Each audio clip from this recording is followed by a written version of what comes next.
আসসালামু আলাইকুম। চলে এলাম আমার চালতার রেসিপিটা নিয়ে। আমার বাসাতে গেস্ট ছিল বিধায় আমি আসলে ভিডিওটা আপলোড করতে পারিনি। এনিহাউ তো শুরু করা যাক। ফার্স্টে আমি চালতাগুলোকে ধুয়ে তারপর সিদ্ধ দিয়ে দিয়েছি। এখানে আমি হালকা একটু সিদ্ধ করব। এখানে আমি 3 ধরনের মোট চালতা কেটেছি এবং 3 ধরনের আমি আচার রেডি করব। ফার্স্টে আমি এক ধরনের আচার দেখাবো। দেন আমি অন্যান্য সময় আরও 2টা ভিডিও আপলোড করে দিব। তো পাটার মধ্যে এখানে চালতাগুলো হালকা করে আমি ছেঁচে নিচ্ছি এবং আজ খুবই গরমের মধ্যে আসলে বসে কাজ করাটা খুবই টাফ।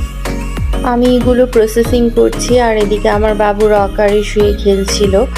যাই হোক, এখন আমি চুলার মধ্যে সবগুলো চালতা দিয়ে এবং আমি এটা খেজুরের গুড় দিয়ে করব এবং সমস্ত মশলা দিয়ে দিয়েছিলাম।